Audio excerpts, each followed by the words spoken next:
Hello and welcome to a new episode of the Books to Last podcast. This week we're joined by Rachel from Let Me in the Library, and we talk sci-fi, YA, feminism, books that make you cry, culture, and pretty much everything in between. It was such a fascinating and really amazing discussion. This one is a little bit longer than other episodes, but I just thought the discussion was just so interesting that I couldn't possibly get rid of any of it. So maybe take a break in the middle of this episode, but definitely listen to all of it because it's well worth the listen. Enjoy!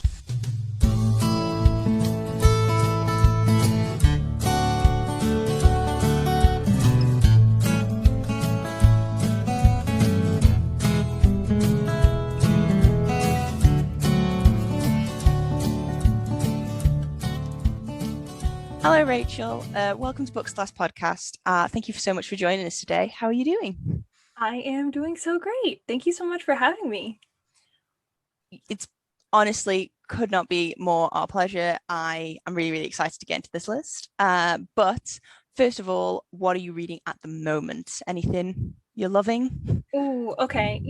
I feel like this is almost a spoiler for my list, but I'm actually reading something that's going on my list. I'm not even done with it yet, but I already knew within, I don't know, maybe 50 pages in that I really wanted to bring this book with me, and it's so great. I don't know if I should spoil it for the list. We can save it for the list if you want Maybe I'll to. save it. But I am always reading like 11 things at the same time. I am very bad at just choosing one thing and sticking to it because I just have a very wide variety of genres I'm interested in at any given time, and I always have an endless TBR every month. So today is the last day of April, and I'm juggling about 10 books that I'm trying to totally unreasonably make progress on. So at least by the time we roll into May, I don't feel so bad about having so many extra books on the list. But I'm reading so many things at the same time. I'm reading a bunch of manga, which unfortunately is not making it onto this list, but I am a big fan of just so many different manga, and it's so much fun. But of course, you can only really bring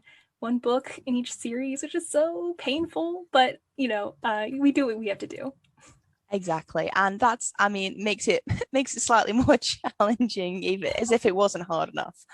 Um, I get that. I've never been someone who can read multiple books because I struggle to sort of keep.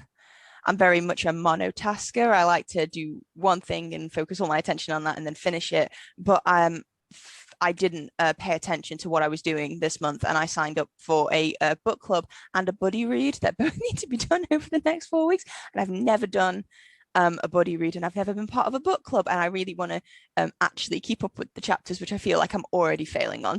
Oh, what are you reading for your book club and your buddy read?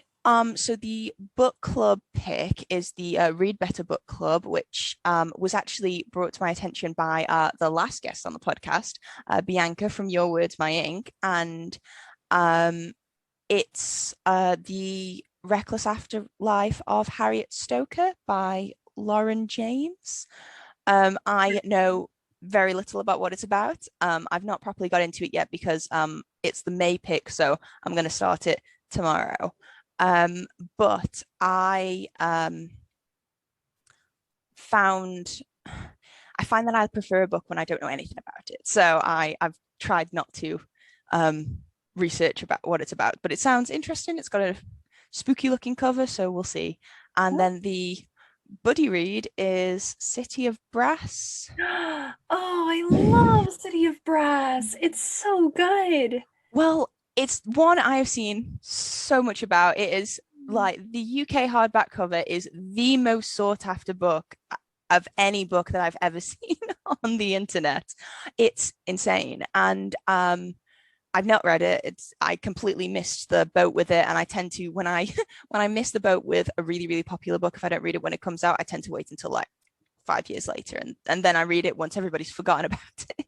Oh, I'm the same way. I'm the same way. And but that's always really that's not necessarily a good thing sometimes, because I'm sort of a couple chapters in and I'm already really enjoying it, and I already know I want a nice hardback set for my bookshelf because I'm reading it as an ebook, and I know for a fact I'm not going to be able to get the set that I want. Oh, So I am gonna have to I don't know, do some research maybe, and look into it and see if I can settle for the paperback. So I'm sure I can. I do like a paperback. But yeah, I've got those two to get through. So I'm not adding too much to my TBR for next month because Well, not if I have anything to say about that. I have well, quite a compelling list. Well, in my opinion, but I'm fully ready to be proven wrong with with my goals. Yeah, no, I really struggled with picking what to read next. I know I'm about to sort of pick up Jane Eyre because I kind of stopped looking at my bookshelf and I said, you know what, I don't know what I want to read next. All of these books look great. So I just went to Twitter and Instagram and I posted my Goodreads want to read list and just said, someone, literally anyone, go to this list, pick one book and tell me what I'm going to read next because I can't pick. And very nice person from my Instagram told me to read Jane Eyre. So that is high up on the list as well. But what do you do when 10 people respond and they all say different things? I went with the first person who Oh, responded.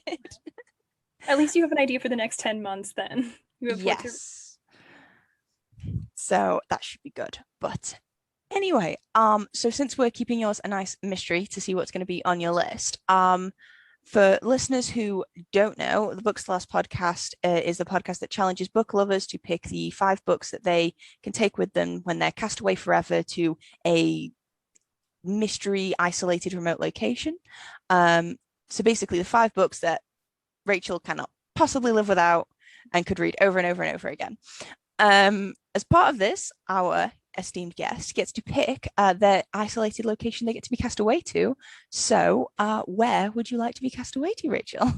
Well, I have 2 options. I am so glad I did not have to bring something like how to build a raft or how to build a fire because I don't know how to do any of that stuff. Thank God I don't have to, resort to that sort of life. But I actually traveled before the panini.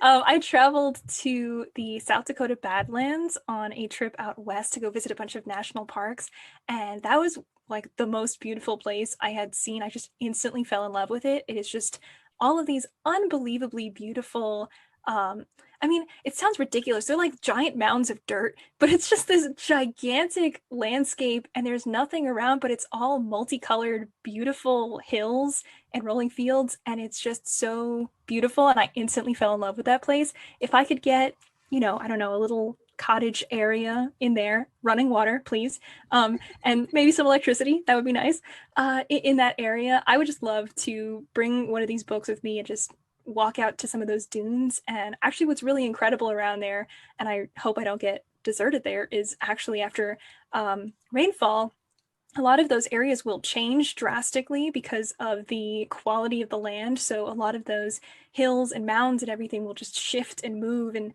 it's so interesting to be in a location that's just constantly changing, but it's just still so beautiful. So I would love to, pick up a book and hang out over there, hopefully not get lost. I don't know, not find my cottage back home, but at least I have something good to read.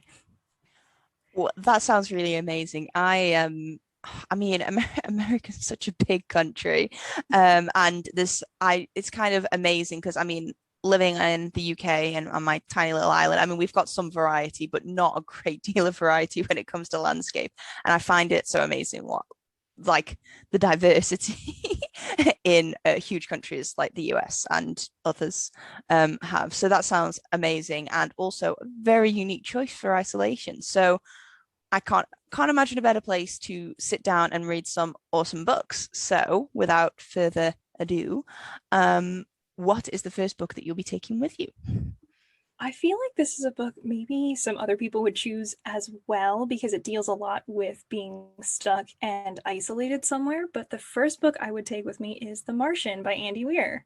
This is a classic choice for someone who is stuck somewhere against their will. I assume I'm here on purpose in my isolated setting, but it's You've just also chosen. right. It's just also nice to kind of have that solidarity with this main character, Mark Watney, who is stranded on Mars, a very different spot from where I'm stuck. Hopefully, I don't have the same problems he does, where he has to figure out how to survive.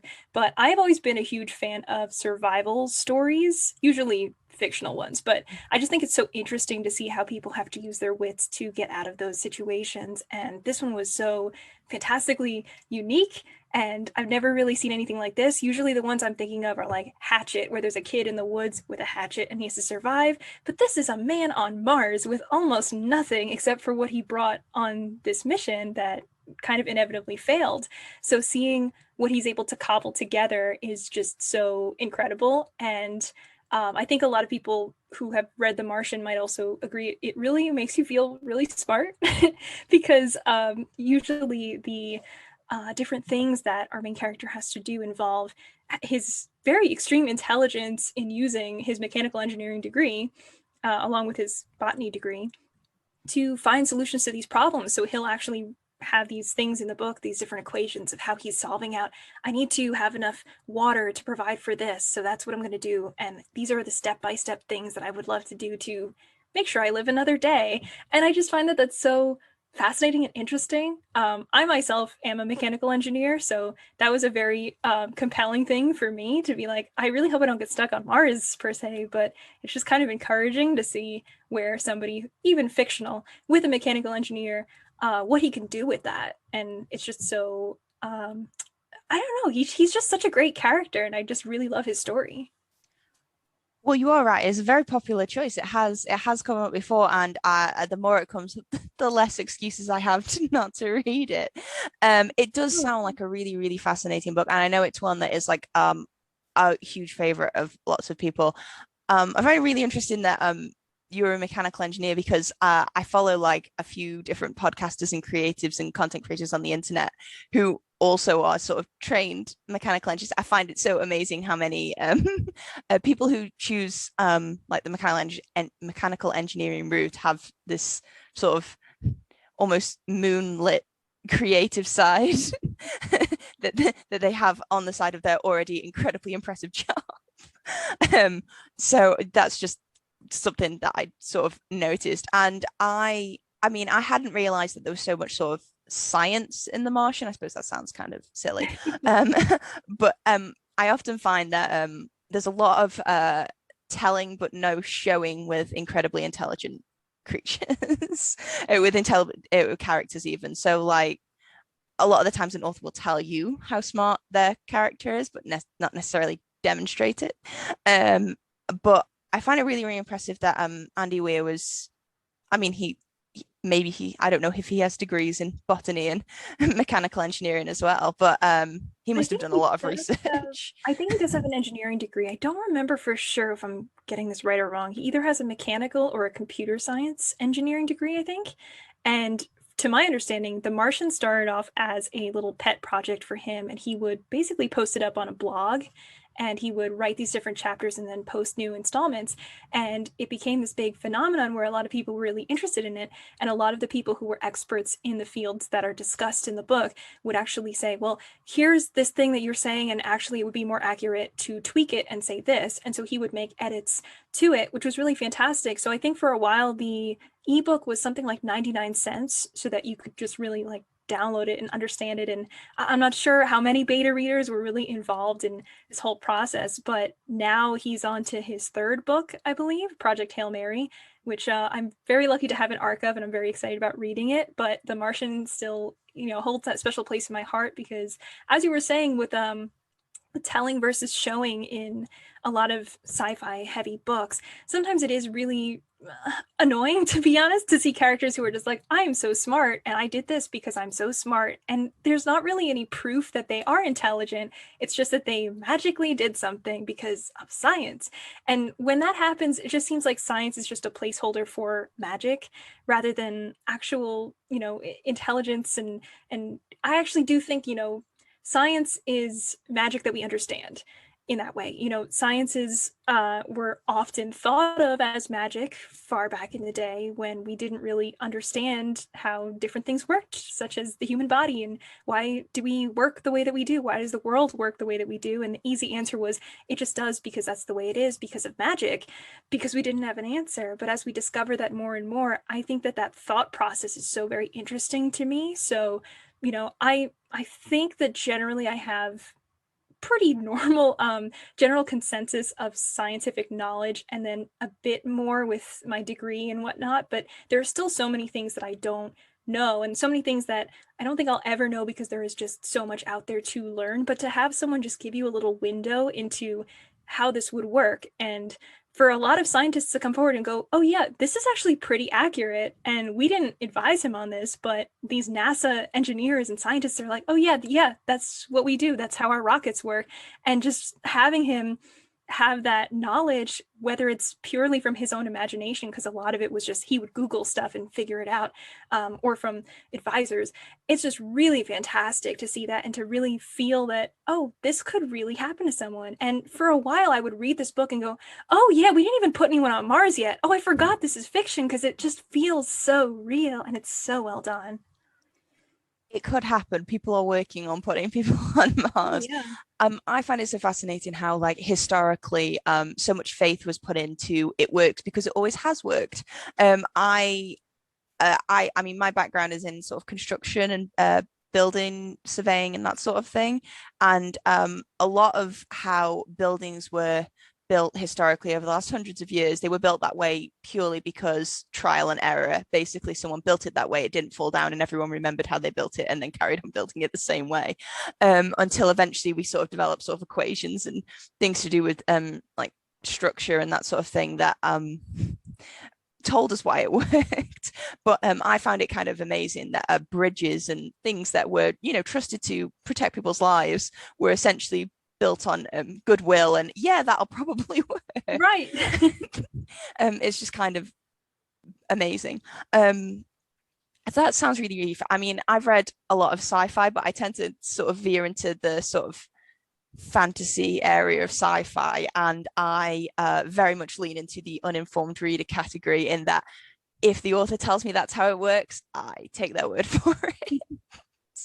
I read a sci-fi series called Ascension recently, and there's like quite a lot of detailed sections where they also go to Mars, and they detail how they lift off in the rocket and how they sort of work as a team, because it's all teenagers, and I pretty much took all that on good faith. I was like, these sound like the right words. Yeah, I mean, I think if I don't know any better and you just tell me so, I'll just go, well, I mean, I don't know enough about this to dispute it, so I guess it sounds right enough to me to suspend my disbelief. The issue for me is when I do know, for some reason, if I've gone down that Google rabbit hole and I've been researching this on Wikipedia and then someone goes, it's actually this, and I go like, I don't think so, then it really is really hard to suspend that disbelief and get back into the story, which I guess is sort of why I really appreciate those very like scientifically accurate sci-fis. But when it gets to a point where you don't even know because this stuff doesn't exist yet, then I think that that's sort of where anything goes. And I just really don't understand how it works because it doesn't exist. But if there's just some little element where I could really believe, oh, this could lead to this future that you're talking about, then I'm much more willing to buy into it. And, I've always been a very like science-based sort of person. So I think that really appeals to me. Yeah, I mean, that's amazing. I have always wished that I could be a science-based kind of person. I tried so hard at school. I really, really, really wanted science to come naturally to me, and it just didn't. I really tried, but I was always more at home with history and English, because I liked the sort of wishy-washy, if you can give a good argument, the answer's probably right, approach to examination, whereas how science works, which is sort of, I There are so never, many rules. yeah, I never understood this. So what they used to teach us in lessons, I never understood the leap from that to sort of our exam questions, which were applying it to sort of real life scientific situations. I never found the jumping point between those two, unfortunately. But it's fun to read about, and I love listening to people who know what they're talking I mean, about. I thought that it was just so I don't know. I mean, maybe the thing that like really changed my mind was when I had officially declared an engineering degree and I needed to take physics classes. And I remember being in a 3-hour physics lecture, which was very common. And at the end of it, my professor said something very bizarre that was about if you had looked through a like a really, really, really strong telescope from another galaxy and you looked at Earth, then you would see dinosaurs. And I said, what? And then he said, class dismissed. And I said, no. So I had a discussion with him and I was saying, like, well, what are you talking about? How would this work? How would that work? And we worked through how the speed of light changes things. We worked through the twin paradox. We worked through how time travel would theoretically work. And these were so many things I went like, well, this is sci-fi, but really it's so science-based that these are not just fantasy things, but they're really real possibilities. And that's sort of what bought me. Oh, I'm so sorry. It's fine, don't worry about it. That's sort of what bought me into like the fantasy side of science, I guess. Like I've always been very interested in science in general, but the idea of what was actually possible, that wasn't just the idea that it had to stay in fiction, but that you really could make these things come true. And at that point, it just seems so unbelievable that it sort of feels like fantasy, but there is still that core, something in the middle that needs to still expand until we get to that future. But really the fact that it was possible, the fact that a man with all these degrees was telling me, not the fact that he was a man, because of course, but Person. but this professor with all these degrees was explaining to me, after this 3-hour lecture, we talked for at least 2 hours about all of these possibilities, and he was so passionate about it and was able to really explain it in a way that made sense. And now I don't know if I heard that again. Now I think I have more knowledge because I wasn't, I was a freshman at the time, but now I have my degree and hopefully haven't forgotten too much of it, that I could engage in that conversation and really understand it even more than I did back then. But that really just totally expanded my mind. And I love books that kind of emulate that same feeling, where there are enough things that you know about it, but they just sort of twist it in such a way that you realize, oh, there's a little bit more to this. And I've been saying a lot of things about science, but in terms of like the fantasy side, I think that exists as well. And just generally, if there's any genre that allows for that little twist, I think that I'm so compelled by it. I used to think that fantasy was very much not for me because I just don't know. I thought it was like a very misogynist thing. So many older men that were writing about stuff, and so many times there were these descriptions of women that were very uncomfortable, and so I just thought maybe I just won't even read this at all. But the thing that really changed my mind was when I started to play D&D with friends, and it was so fantasy heavy, and I went, oh, this is so cool, oh my god, that's amazing. And then I realized that there are a lot of books that really still live up to that feeling, and that there were so many books also written by BIPOC authors and also by women. Amazing that wow, who knew it was a possibility. And I just realized that there was so much more to it than that, and I just love a book that makes me feel that way. Yeah, it is the best feeling. And I mean, fantasy doesn't have sort of the best track record in terms of making everyone feel included. And I suppose we could go down a whole the 3-hour mine field about that topic, but I do think there's a lot of really excellent and exciting sort of voices in the genre now, and I think it's definitely become something more and something different. And I always struggled with sort of books outside of the fantasy genre because for me, when I was younger, reading was pure escapism. It was to take me away from the world I was currently living in, and that was really important. So I have never, and I probably will never, even though each their own and everyone's allowed their own opinion, I will never understand people who seek out and really enjoy sad and angsty books that have sad endings and there's no happiness in them whatsoever, because like I said, it's just pure escapism for me, and I cannot imagine dedicating it's several hours of reading books to something that would just make me sad. And I'm sure that is cathartic for some people, I'm sure, but I'm just not one of those people.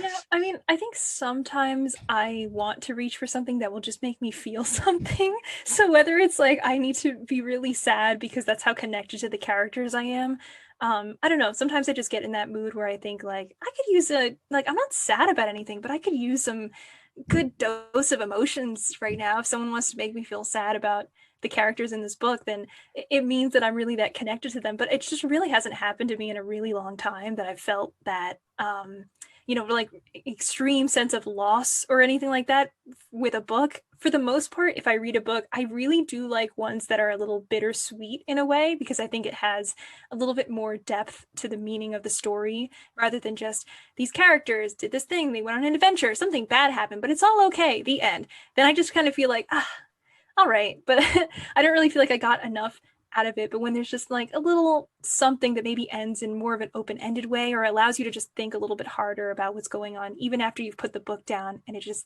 leaves you to think more and more about the world that the author created and the sort of characters that may still morph and change after the experiences that they had in the story. I think that that's what really compels me. Things that just leave me sobbing and then I have to just go home. It's like, I don't really know what to do with myself now. I think I need to get some more therapy. I don't know. Yeah, I mean, to be fair, I just said that about not wanting to be sad when I'm reading, but out of the corner of my eye, I've seen several books that I consider my all-time favorite books, and I know for a fact absolutely ripped my heart out with the choices the author made. Oh, to do with those characters for me and for the audience at home. So I mean, I have yet to read the sequels to the Poppy War because the first book so thoroughly destroyed me. I actually am looking at that right now. It's on my shelf right there. Yeah, so I have my copies and the corner of my eye to the right here, and I read the first book and I know I'm going to love the rest of the series, and I've seen a small spoiler that is making me braver to go into the next one because a character I really didn't want to lose seemed like they might be gone. But it was just so emotionally destroying that I just couldn't face going back to it straight away. But I am going to probably this year. I couldn't face it last year. Last year it was fluffy romance and happiness all the way down because I couldn't deal with more emotional distress. But and then another one was The Lies of Loch Lamora, because the ending of that book, it was one of those situations where I didn't realize that I cared as much as I did until that one thing happened, and I was just sort of sat in shock because I was like, but no, it wasn't the right time. But so that's the sort of thing that makes me want to read a book, because when someone goes like, oh, and I was so surprised, and either by a plot twist or by some really large event, and I go like, oh, I want to feel that.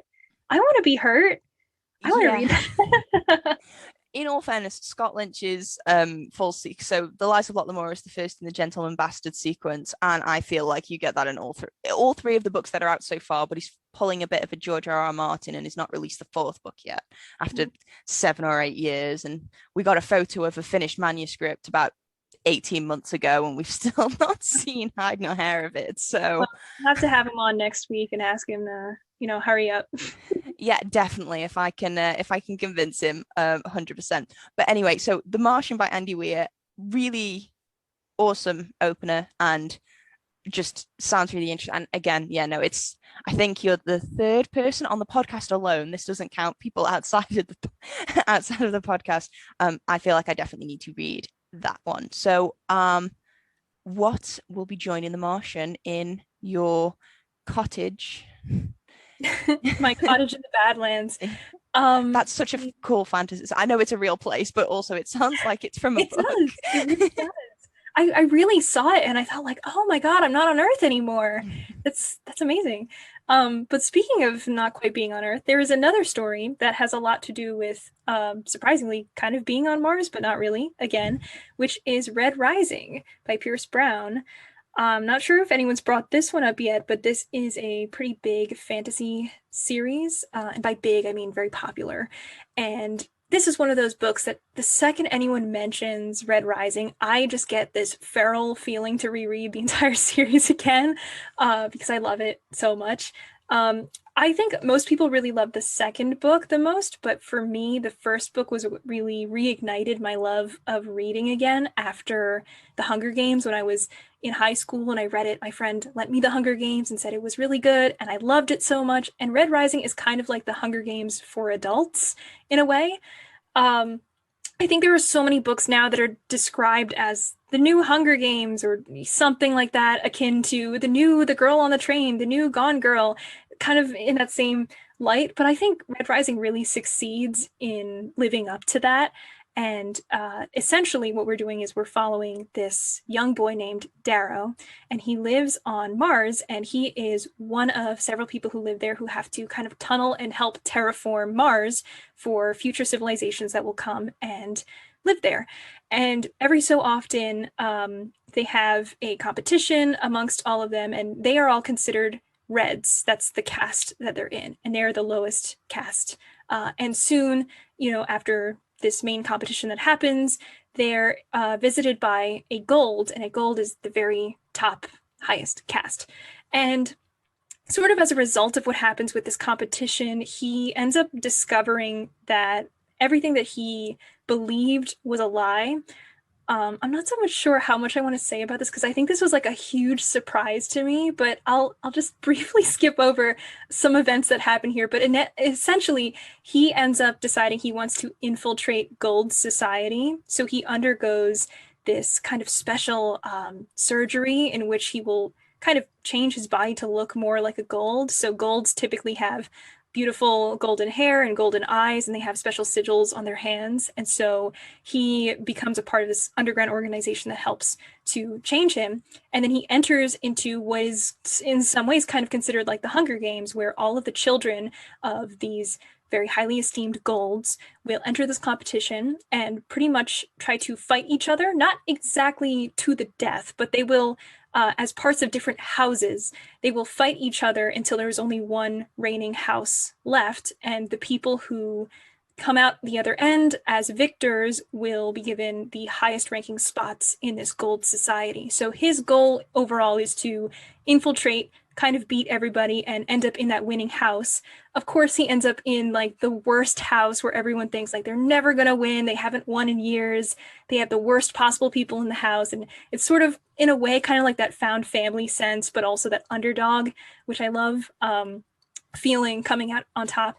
And in the end, his goal in this first book is to just come out on top and succeed. Some various different things happen along the way that somewhat change those plans, but I just think that this book is so well done in keeping you on your toes. You really don't know what's going to happen, and it's not really the same thing with the Hunger Games as far as let's just kill everybody in sight, because it really is about each house surviving and realizing that they can't just fight amongst themselves, but they need to actually have a strong strategy against everyone else. So for me, I really love, political intrigue and sort of like those big strategy games. I don't really feel like I'm smart enough to actually understand true political intrigue as far as like those really dense, heavy stories with that in them.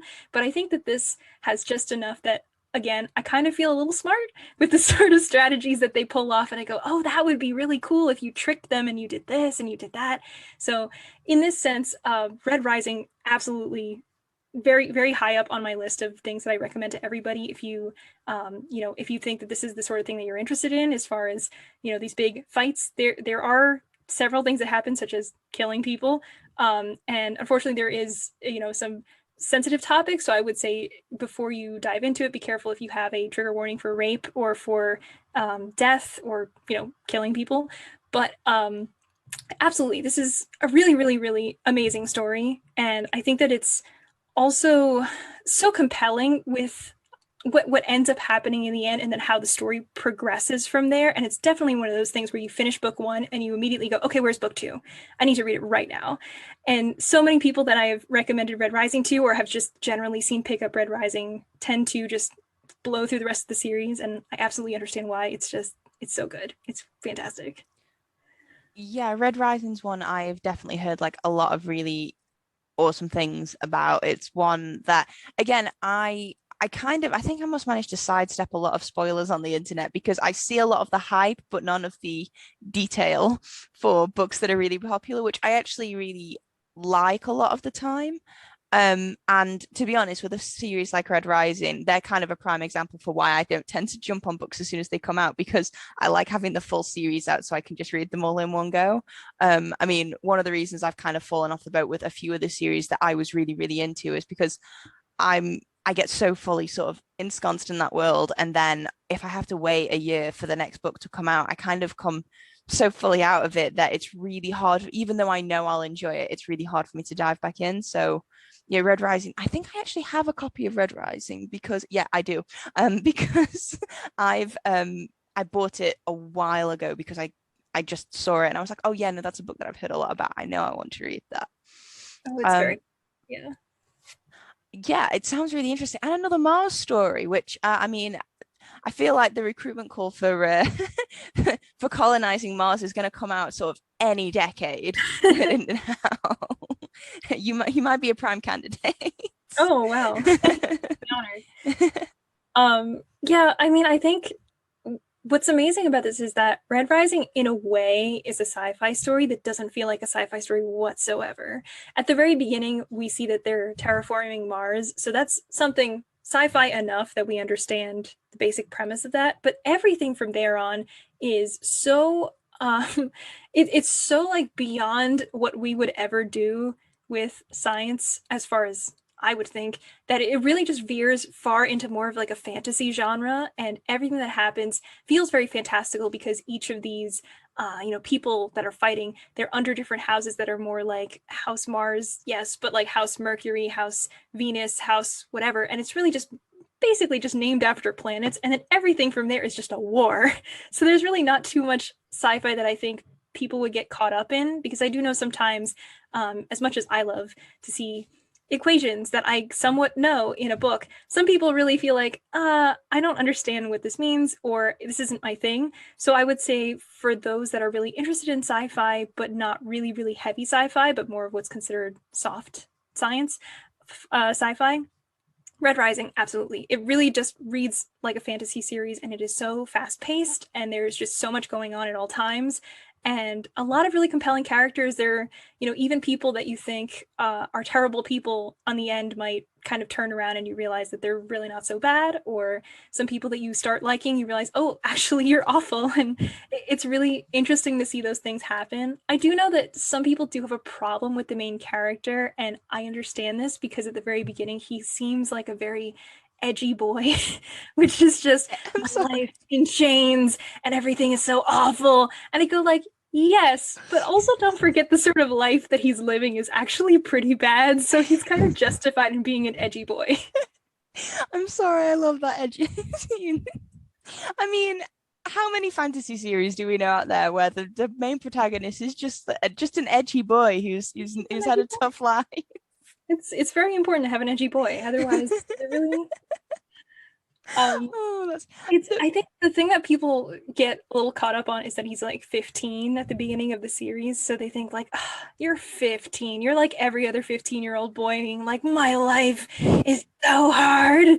But but I mean, his life is actually really hard. Like his job as this guy terraforming Mars is to drive these really gigantic drills into the earth to help mine different minerals that they would need. But if they hit well, now this sounds stupid. If they hit a hot pocket, which is just a pocket of very hot air, it will probably explode and everybody will die.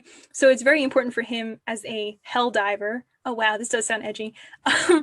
As this hell diver who drives this drill, to be very careful and to be very good at what he does, or else most people who would just hop into the driver's seat would A, fry because it's really hot and they have to sit in this gross suit all day, or B, drive into a hot pocket.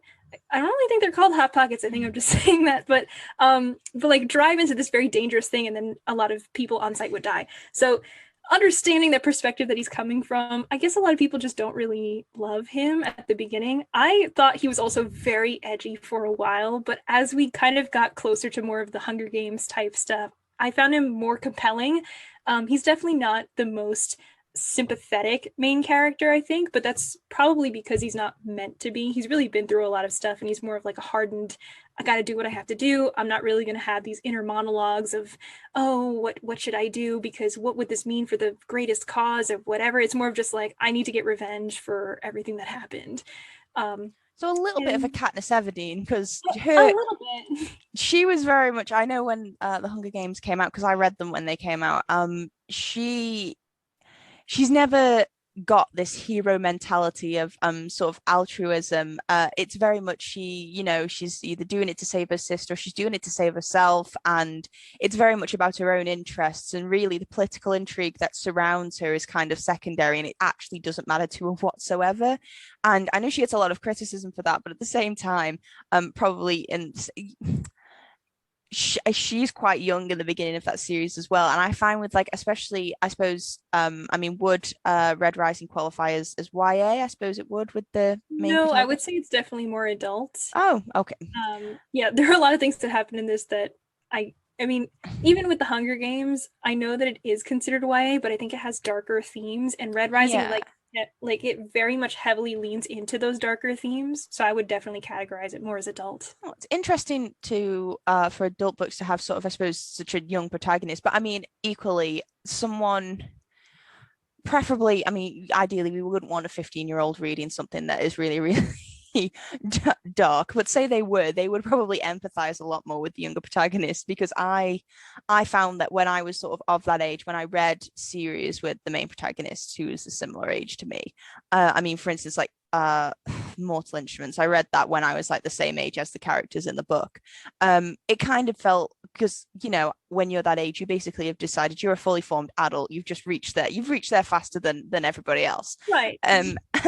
And it seems completely realistic that you'd be making these incredibly important decisions, and that would just be part and parcel of your life in this fantasy world. And then you sort of continue to read in the genre with younger protagonists as you get older, and I'm a bit quite considerably older than I was when I first started reading the genre, and I often find myself sort of reminding myself of the age of the protagonist and just going, you are a literal child, you should be at home. What are you doing? No, you can't save the world, go back to bed. Yes, there's so many times in the past year that I've read YA books and gone, or just generally thought about the general progression of a YA story. So usually there's always a young girl who just magically has some special ability, She's and not like other girls. but no, she's not like anybody else. You've never met a girl like her at all. There, two boys at least will fall in love with her for no reason, because she's not like any other girls, and she thinks that she's disgusting and ugly. Then she will lead a revolution, and then she will rule the world after. Like, why would you seat a 15-year-old as the ruler of your nation? Like, there are just so many times that person who is like, I'm ugly and disgusting and no one would ever like me, and then a boy just looks at her and she's like, okay, I'll do anything for you. And someone with that personality on the throne? Are you sure? Think about what's going to happen to your country. What's going to happen? Yeah, very much that. And I always find it really, I mean, there is a very common theme of someone who has a very poor opinion of their own appearance, yet is canonically very, very attractive. That's always, it's always, they don't think they are, but they are. And I suppose there is an interesting discussion to be had around that particular thing, but it's never actually treated.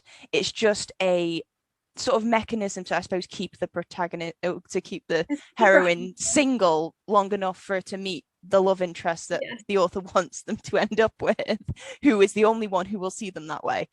I've actually been, I mean, recently been introduced to a few sort of series that try and deviate from that, and I do appreciate it because it's interesting. But I mean, just a few of the books that I've read recently, I don't like it when I'm reading the book and I'm a few chapters in and they meet someone, and it could be male or female depending on what the book is, but and who the protagonist is and all that sort of thing. But like, I don't like it when I meet a new character and I immediately think, okay, so this is the love interest, because they just are. Of course they are. Course. Why wouldn't they be the love interest? Yeah, it's very much one of my problem, though, because it creates so much pressure for that character to enter, and then anything they do, I just go like, oh, you think you're so like, you're so cool, you think you're so handsome, you're so like beautiful, you're so, come on, like, really, and just because they're going to be the protagonist's love interest means that in about 10 chapters the main character is going to start commenting on how wonderful the other person is. You're going to have to read countless descriptions of how wonderful this person is, even though they have no characteristics. The color of their eyes. That's all it is. the color of their eyes and the various foods and gems that resemble them, all of that sort of thing. Yeah. It puts a lot of like pressure on that character, I suppose. I mean, I read the Rebel of the Sand series last year, and whilst it's a perfectly fine series, I remember when sort of Jin is introduced in the very, very early chapters, and I immediately knew. I was pleasantly surprised by sort of the depths of levels of character that they brought into his character. He wasn't two-dimensional, and it didn't follow a very, very, very cliche, although maybe moderately cliche route. But I suppose when the love interest comes in, if I like the character, I'm like, you know what, this is the love interest, but I'm okay with it. One of my favorite podcasts does it's called Meddling Adults, and they solve children's mysteries, and sometimes they do Scooby-Doo mysteries, and the hosts go-to assumption for who they think is the villain or the culprit in a Scooby-Doo mystery is the first person they meet. And I feel like that is the that's the rule for love interest in YA. So the first person anyone the gang meets that isn't in the gang in Scooby-Doo is usually the culprit. It's the same in YA, but with love interests. Sometimes it's both. Sometimes it's both, because then the love interest will have, gotten close to the group, and then it turns out they're betraying them, but their feelings change somewhere down the line. It's always the same. It's always Oh yeah, enemies to lovers to enemies to lovers again. something like that. Something like that. But Red Rising by Pierce Brown, really great one, and the first one in a series. I suppose since you've read the rest of the series, you know what happens afterwards, so you don't need all three of them, all of them with you. I think it's just whenever someone starts talking about Red Rising or Golden Sun or Morning Star, the following books, my first thing is just let's reread the whole series. Let's do it. Because for me, rereading this, because I got into the series after the Hunger Games, so many years after I read the Hunger Games for the first time, I got more into reading for pleasure again, was with Red Rising, but I hadn't read Golden Sun, which is the sequel, and I had waited so long that when I decided to read Golden Sun, I wanted to reread Red Rising and then read Golden Sun, and then by the time I got around to the third book, I thought, should I reread the whole series again? Because I always do that, where I just wait a little bit too long, like we were saying before, but I don't know if I've now just trained myself like a Pavlovian dog to just always reach for Red Rising first. But I guess for me, that was like just such an important book for me in terms of like my personal excitement about reading again. So I think that I always have the connection with that. And even though I will admit this sounds so bad, because if anyone says it takes 100 pages for it to get really good, then people say like, it's not worth it. But I would say like the first 100 pages are not my favorite, but once those are over, everything from there on just fills me with so much exhilaration and excitement that I always remember that so much more clearly than the feelings I've had with the other books, which are more of like, shock, I can't believe this is happening. Oh, this is fun. No, and just so many back and forth feelings that are still fantastic, and I love still reading this entire series. But Red Rising was definitely like more of my first step up into feeling all of those things, and it's probably knowing everything else that happens in the series, the most important for me to hold on to out of all three. And the series does continue. There are 2 other books out right now. The third one, again, don't know if this is a George R.R. Martin deal, but we are not yet seeing it. The next, series continuing on isn't exactly about the same characters, but it's somewhat related. I actually haven't read any of those yet, but definitely on my TBR for the year as I go through and reread the entire series again. I would love to pick up the rest of the series as we hopefully get that third book sometime soon. But yeah, I would definitely say that original trilogy, very, very, very good. Sounds amazing. So to any listeners who want to read Red Rising, you've just got to remember you've got to build the edgy boy foundation at the beginning to get to the awesome parts, but it's well worth it. And something to do in the meantime whilst we wait for these wonderfully talented authors to gift us with their excellent work in their good sweet time. So Red Rising and The Martian, what is the third book that will be joining them on your little shelf in your cottage in the Badlands? The third book that I'm bringing is Where'd You Go, Bernadette? And ideally, I would love to bring this as an audiobook. For the most part, I consume most books as audiobooks. The last 2 that I talked about were Definitely things I always consume physically, because I think there's just something different about the experience either way. But with Where'd You Go, Bernadette, it's really, really, really well done as an audiobook, because I just think the narrator is exceptional. Um, this is a book by Maria Semple, and it is completely outside of this entire sci-fi Mars genre. So don't worry, I'm not just, one-sided. I have other interests. You are able to take as many books about Mars as you want to your location. It's entirely your choice. Well, unfortunately, I think Red Rising might be the last Mars book for now on this list. But Where'd You Go, Bernadette is a more contemporary. I don't really quite know if I would consider it literary fiction, but it's a more contemporary fiction story, and it is an epistolary novel. And through the course of this book, we are first introduced to Bernadette, who is a mother to a young girl named Bee, and her husband works at Microsoft, and he has this very high paying job, and she used to be an architect, but she has a very, very funny, interesting inner monologue at all times about everything that's going on, and she just seems, without being like an asshole, she's sort of like a very deep person, and I just think that she knows that she's meant for much bigger things than what this place allows, but she's still tied to her family, and not really in a negative way, but she has, just this sort of ever present, always running mind, and she's always thinking of so many things, and she's always wanting to create, but for the sake of the way that her family works, she's not really able to do so. So one day, Bernadette disappears, and Bee, who is a young girl, I think at the time of the series, she's probably about 10 years old. She takes it upon herself as part of a class project to figure out what happened to her mom by compiling all of the different things that she found from her mother's emails, from different statements that were brought to the house, different letters, even like PTO meeting slips from different neighbors, and to just essentially bring all this stuff together and say, I'm going to find out what happened to my mom. Now, what kind of separates this from, I guess, what sounds more of like a thriller novel, of like a mystery, is that it's not really posed as your classic story of like who done it and like, oh, she died and something, like somebody killed her. It's really not that kind of story whatsoever. It's really just that this woman disappeared someday. And as Bee reaches out and asks her father, where did mom go? What's going on? He sort of doesn't treat it as seriously as he does, but it really doesn't have any of the menace that would encourage you to think that this is a thriller novel or a mystery or anything. It's more so that the mother is just sort of more of an erratic personality, that she'll disappear from time to time. She's just never really gone away like this before. And there is also a movie about this. I would say the movie's good, but don't watch it until you read the book, because it literally spoils what happens to Bernadette in the first title screen, which is a little ridiculous. What's the point? Did they learn nothing about the rules of suspense from Alfred Hitchcock?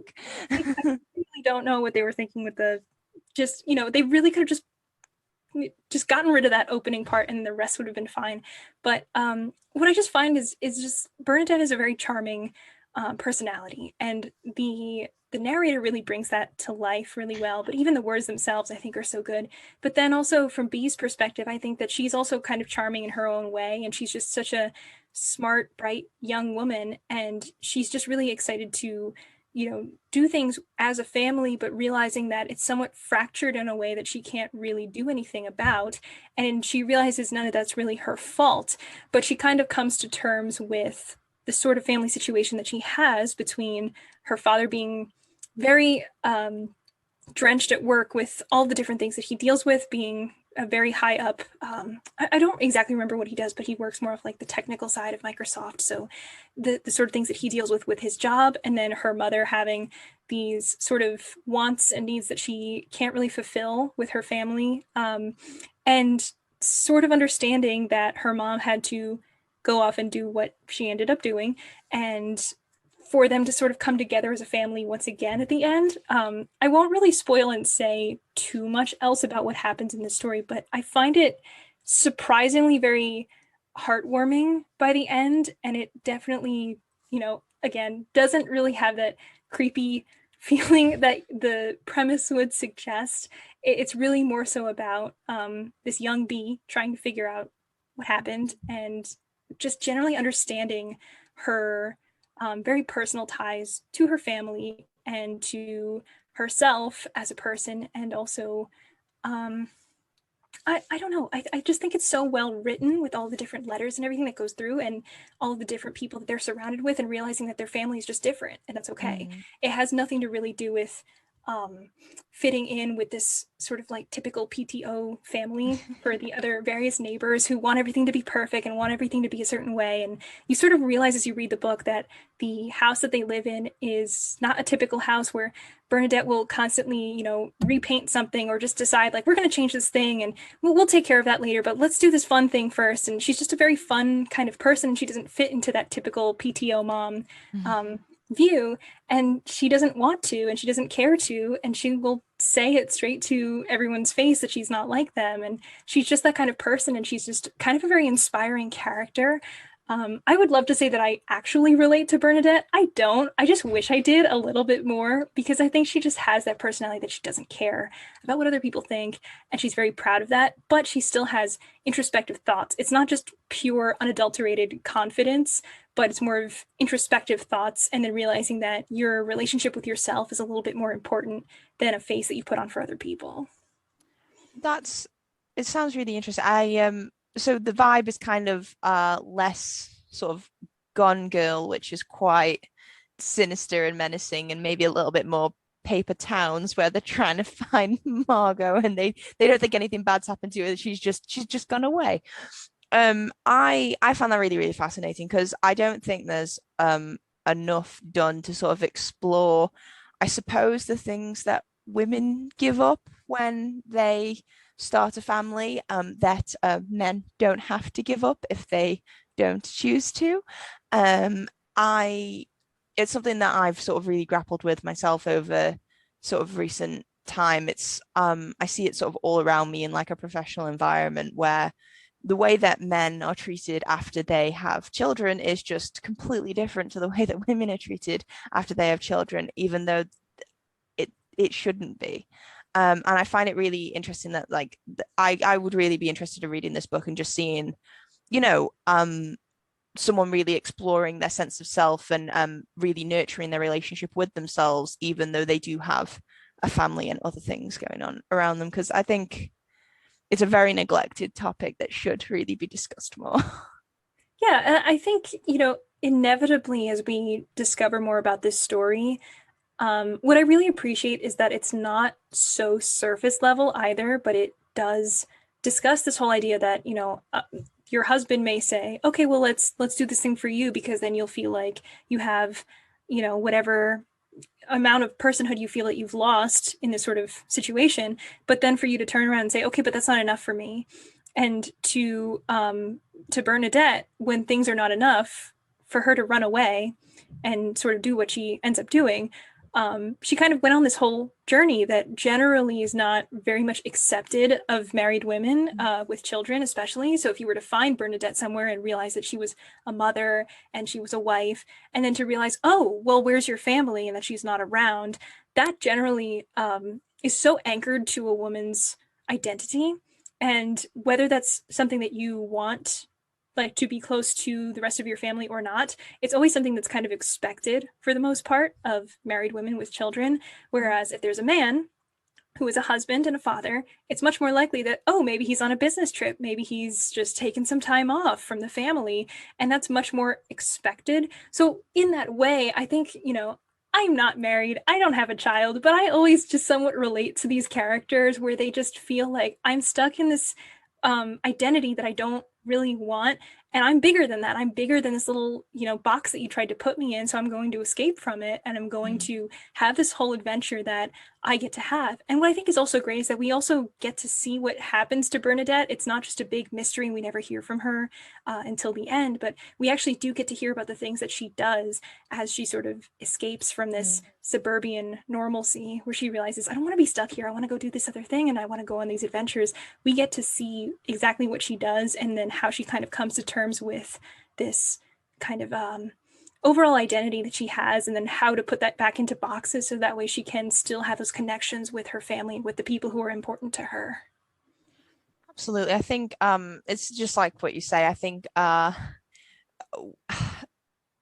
fathers and children are allowed to have identities and lives and separate themselves from their family, but mothers aren't allowed that sort of same freedom in societal norms and what's accepted. And it's a father will never be considered a bad father for for taking a few weeks just to sort of look after themselves, but the same can't be said for vice versa. But it's really interesting. I That sounds really great. What you said you chose the audiobook. Is there do you know who narrates it, or is there just the way that they deliver it is just so fantastic that Um, hold on. I can definitely Google this because honestly, it's fine if you don't know off the top of your head. You can Google if you want. I I definitely want to shout her out. Okay, it's Kathleen Willowit. Willowit? Willowit? I should really have looked That up sounds right. where they tell you how to say the name. But Kathleen Willowit? She was also Liz on Gilmore Girls. And she has like that very I wish I had a better word for this, but just like she's very charismatic, but she also has that sort of like never-ending energy in her voice. And as she delivers Bernadette's lines, she has all of that energy. But then when she also delivers B's whole section of everything that she's reading, that itself is so completely separate, and it also has like the childlike wonder of a little kid that still is grounded enough to understand the intense severity of what's going on in her life. But yes, I just think the way she delivers each character that she's meant to embody, she just completely inhabits that person's head. And she is that character each time. She just is a fantastic narrator, and she really brought the story to life for me. I haven't read this physically whatsoever because I just think that her performance is so great, and I think it would be really nice to read it physically because, as I said, it is epistolary, so it's always fun to kind of see like those little letterheads at the beginning and to see what's formatted. And there are like a couple of other narrators that come in here and there to just sort of say the little letters in between, but I just think that overall her performance is really the best. Yeah, sounds awesome. I think yeah, audio book narrators can really sort of make a story something else. I recently read listened to the second Hitchhiker's Guide to the Galaxy book, and it was narrated by Martin Freeman, and I don't think I'll actually be able to not listen to the rest of the books with his narration because it's just the characters are just so distinct, and I think actors do make like really tremendous audiobook narrators, and I think more of them should do it. I'm still waiting for Patrick Warburton to diverge into audiobook narration because Patrick Warburton absolutely needs to narrate some audiobooks. I would listen to anything he narrates. He could narrate the dictionary and I would listen to the entire thing. Yeah, 100%. I really loved him in A Series of Unfortunate Events, and I kind of just desperately want him to narrate all of the Series of Unfortunate Events books, because he did such an amazing job as Lemony Snicket in between that TV show that I just think he would just do a tremendous job at the audiobooks. And I think someone, Audible probably really needs to get on that. Yeah, it's incredible because I grew up with A Series of Unfortunate Events movie. So that's not the same Lemony Snicket, that's Jude Law.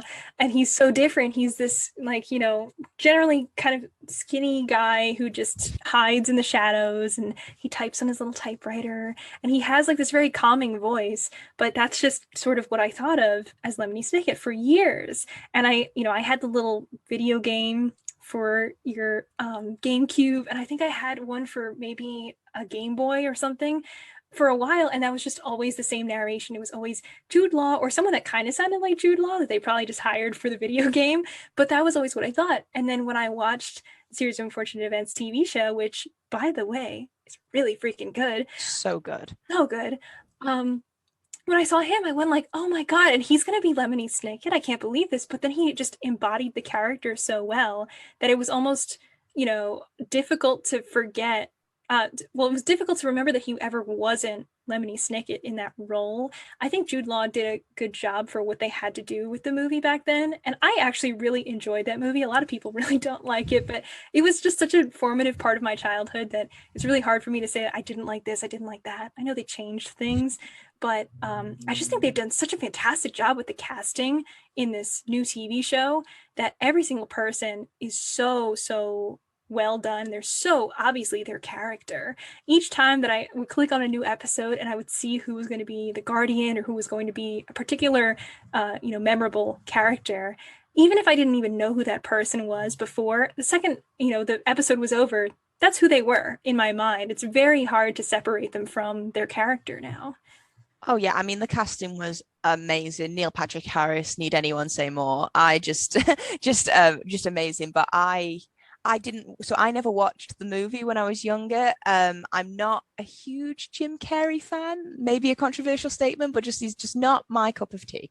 But my husband and a lot of his sort of friends and his siblings, they like love that movie. That is like the original series of unfortunate events. And even though my husband acknowledges that maybe plot wise in a few other areas the TV show maybe did a slightly better job in some areas but not all of them, in his head that is a series of unfortunate events like originally, and it always will be. And I think it's got like a real sense of nostalgia, and I kind of actually I'm a bit sad that I never actually did watch it when I was younger, because I feel like because my first experience was the Netflix show, I don't think I can unsee, because I just thought, God, I mean, the child actors they got in that show, because I mean, child acting has gone through a rocky couple of years over the past couple decades. It's gone up and down a bit, but they did such an amazing job, and just all of the other casting, like you say, they just embodied the characters so well. It was just so impressive. But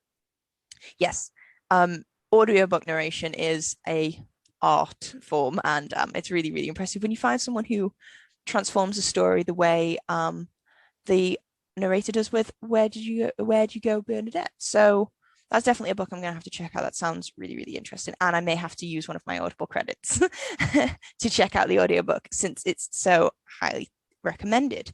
What is the fourth book that will be joining your list? Well, while we're on the topic of a series of unfortunate events, I don't know if anybody knows this, but that's my favorite series in the world. I love a series of unfortunate events. I talk about it on my channel all the time. And every time that I do, I say, I talk about this on my channel all the time because I really, really do. And it is just, a huge part of my personality, probably at this point.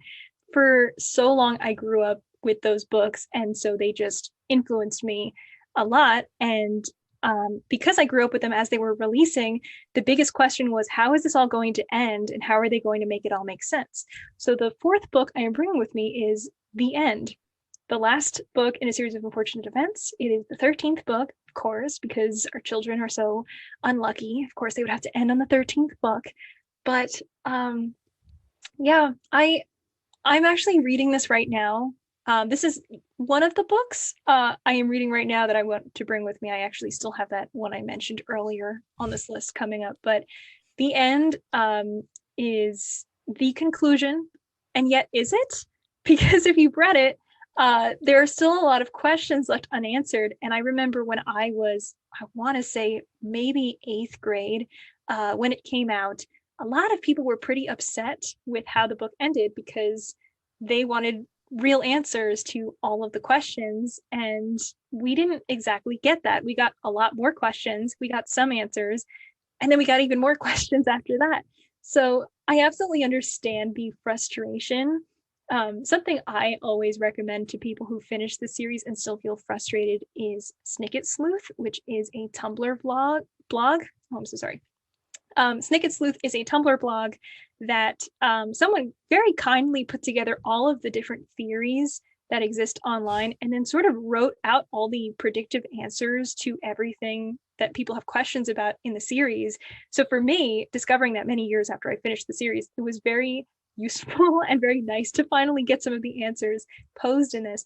But that aside, I think that this book wraps things up pretty nicely while still leaving you wondering reasonably without really feeling like the rug was ripped out from under you, I think it still answers a lot of the important questions and a lot of the things that you've wondered about throughout the series while still allowing you to continue. And what's nice is that there are companion books that go along with the series as it goes on, such as the Beatrice Letters or the unabridged autobiography of Lemony Snicket. Horseradish, kind of. It's mostly just quotes, but there are some things there as well. I think there's also like the 13 Suspicious Incidents or something like that. I haven't read that one yet, actually, but the end, I just remember being a very, very, explosive book, mostly because of those negative feelings people had, but I thought it was a really good ending. And I won't really talk too much about everything that happens in this book because, of course, if people haven't read the series, I think that it would sort of ruin it for them. And I would hate for people's impression to be, oh, I don't want to read this because the ending is not very satisfying. I don't think that's the case. I think that it is actually very satisfying. And I think that more so as I've reread the series as an adult, I've really come to appreciate overall how Lemony Snicket pulls together a story, and he does it so masterfully in a way I have never seen before in my entire life. I obviously will have this nostalgia factor because the series is so important to me, but I would like to say that if I can remain objective in any way, shape, and form, he is a master of his craft. He has never, like, I've never really seen an author do what he's done and pull it off so successfully. And I think that also a lot of people discount children's and middle grades literature, and they think that it's not very useful or very entertaining as an adult. But in the case of this series, I would really highly disagree. This is just full of topics that actually are pretty dark for a children's series. Yeah, definitely. It is like you mentioned the Beatrice letters, and I think one of the things that really got me was like for the TV show at the beginning of every one, beginning of every episode, they used the dedications from sort of the beginning of the book, and they vary from sort of the thing is they made me laugh because they were such like a shock factor, like because even though they are so dark and they're also sad, I just every time I would just remember just like laughing like, oh my god, I can't believe that was the dedication on the front of a children's book.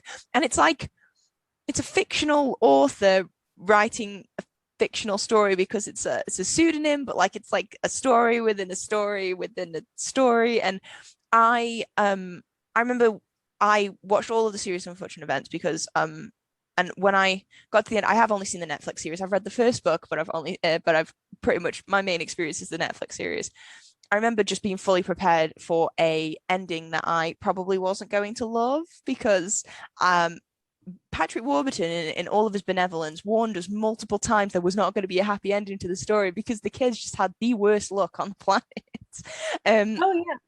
And yeah, I really appreciated the series. It's just really fascinating because you find in a lot of I suppose young middle grade series and that sort of thing that most of the problems that our protagonists get into is because they don't ask the right questions, and these kids ask all the right questions and they get none of the right answers, and the worst adults on the planet responsible for them. So I just think, yeah, it's a really great series, and it's one I've wanted to read for a while. If Patrick Warburton, if you're out there and you're listening, if you narrate the audiobooks, I will listen to all of a series of Unfortunate Events, I promise. Well, what I will say is Tim Curry narrates all of the books, and he actually does a really fascinating performance for each one because if you're familiar with Tim Curry's work, he is very good at doing different voices and at really embodying his characters almost to a comical caricature sort of degree. But he's very, very good. And even though I am a huge, audiobook podcast sort of aficionado, I actually would really advise to pick up the physical books in this case because they contain so many more things than I ever thought would be valuable in a physical series because yes, there are pictures of the different events happening in between, and I think that's useful to visualize what's going on. But there are also different things with the formatting and the typography that are included in the books that you will never see in the audiobook and you will never see in the TV show. And they add a lot more to the story in terms of the way that your gut will drop as you read a certain thing, as you flip a page and you see that the entire 2 pages are just fully black. There are just a lot of things that he will include there that they totally blow you away, and it really makes you feel like you're almost reading someone's kind of like a case file in a way. And it was sort of my first experience reading what I guess would be kind of considered in the multimedia genre for books, because it has all those different elements that I wasn't used to seeing. I'm very used to seeing, you know, pictures in a children's book so that I can understand. And even when you're looking at those pictures, I think that he adds a little something to them, because Brett Hellquist is the he is the artist for all these things, but at the very end of the book you'll see a picture and it will always have a little clue of what the next book will be about, because there'll be a little element in that picture that will lead you to the next one. So for instance, at the end of one of the books, you'll see that there's a little bellhop cap that says denouement, and you won't know what that means, but if you read the next book, which is the penultimate peril, you'll see that they go to the Hotel Denouement and they have to pretend to be bellhops. So there's just a little something there, and you'll say, oh, I didn't realize what that was. But I just think that from the perspective of rereading the books all over again and seeing those tiny little things and wondering, like, what is this going to be? What's this going to be about? Really adds a lot more to the experience of reading it. And as I said, with the little typography things, some of them you would think like a word can't freak me out. Like, you know, seeing a word written in a different font is not going to scare me. I read some of these as an adult and I went, oh my God, what's going to happen next? Despite knowing what's happening next, just the way that he is so masterfully builds up suspense about something that you know is not going to end well, because you were told over and over again, this is not a happy story. There will not be a happy ending. Terrible things happen to these children, such as this, which he just talks about all the time on the back of the book. It is still amazing that he compels you to continue reading and yet feel so attached to these characters that you want the best for them no matter what, and then to see things just get so close and then fall apart. And he just really does that while sort of like taking on a different theme every book, I would say. So what's been pretty interesting is this past year and part of 2020, one of my friends started buddy reading the series with me. So we started around book 6 because she had already read up to book 6, and on my own I had actually already also read up to book 6. So we read each of the books together month by month, and after we finished the book, then we would watch the Netflix show together. So what was interesting was I had read the books already and she had seen the show already, but neither of us had done the other. So I actually still haven't seen the end of A Series of Unfortunate Events, the Netflix TV show. We are reading the end, and once we finish it, then we will watch the TV show together, which is great because then we see so many more things that we didn't see from just that singular experience. So reading the books, I think you get a lot of the bigger picture, but there are so many things where you have to read in between the lines that it can be really hard to understand what's happening. And then when you watch it in the TV show, for instance, with The Penultimate Peril, there is something very big that they just show you on screen that I had to spend months digging to understand as a child what was really going on. And very graciously, they just tell you what's happening, thank God, because it just leaves you wondering. And I think that there is a conversation to be had about what audiences tend to gravitate towards, that they are less willing to accept in TV shows versus books, because I think some people kind of want the answers in a TV show. And if it's in a book, maybe they'll spend a little bit more time trying to parse through and understand it. But I think that Lemony Snicket, or Daniel Handler, as his real author's name is, he is really just an expert at kind of like drawing out this entire story and then just giving you just enough to pull you by a string across the entire series. And he, has a sort of writing that I fall in love with every single month as I read every book, and he does everything a little bit differently. And what I thought was so very odd was that while my friend and I were buddy reading the series, each book that we read somehow kind of related to current events that were going on at that time, with the way that people would treat each other in the world. And as we were kind of living through various different social issues going on where a lot of people would fight and didn't understand each other. We read The Vile Village, where there are a lot of people who just sort of decide what the rules are and they don't listen to anyone else, and there's a big mob mentality, and the second one person shouts something and someone else agrees, then a lot of the rest of the crowd just decides, let's just get behind this idea and we'll go for it even though we don't really understand it. And that was a lot of what was happening in the real world. So it was really extraordinary and kind of bizarre to say, oh, this is a timeless idea that happens all the time, and we just happen to be living through the same experience of this, but has grabbed these ideas that are common for everyone as humans and then thrown them and packaged them very neatly into a children's book, such that if you weren't living through this, maybe you wouldn't think that hard about it. But as you're living in the heart of those things, it's really hard to not see it for what it is, that he's really teaching you these lessons about life and about what it's really like to be stuck on kind of the short end of the stick when these sort of things happen. And these aren't really like the morals of the story that you would see necessarily unless you were probably digging a little bit deeper in the books. For the most part, you would pick up this book and say, oh no, bad things happen, and then we'll see what happens next. But I really think he does such a great job of doing that in every single book. And as I said before, you know, I love the whole series. I wish I could bring the entire series with me. I really do, because I love it so much and I fall in love with every book so much every time. But I think the end just has a lot of the satisfying conclusions, in my opinion, that wrapped up the story well enough that I really felt it was worth it to stick with the series. Even though I had been enjoying every book, I think that it still is necessary to tie up a lot of those loose ends.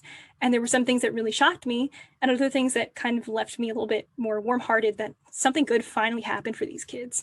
And various different events still happen throughout the rest of this book that, you know, aren't 100% positive, but I think that it's also a very nice product of the setting in which it takes place on this sort of deserted island. And then again, sort of like the lesson that's there with all these different people who have a different way of life, and then how these children sort of deal with the situation that they're in now. Definitely. And I think all of those sort of real life scenarios packaged into kids' books, it's a good thing to show, but it's also, like you say, it's packaged up in a way that it's unobtrusive. It's not obvious what's being shown, but it's undeniably there, which is really, really great. To be fair, you say about Tim Curry, it's quite funny because I think I'd seen that Tim Curry did narrate the audiobooks, and I saw like a meme or something on the internet where it said, you know, you can tell a lot about a person based on where they know Tim Curry from. And my husband really, really likes that one because I think he knows Tim Curry from Home Alone. So childhood, Christmas, all of that sort of thing. And my first interaction with Tim Curry was absolutely Rocky Horror Picture Show. So very, very completely different experiences of Tim Curry, but I do think he's also really excellent. So I think I'm sure he will do an excellent job, and I'll have to check out his audiobooks while Patrick Warburton keeps me waiting.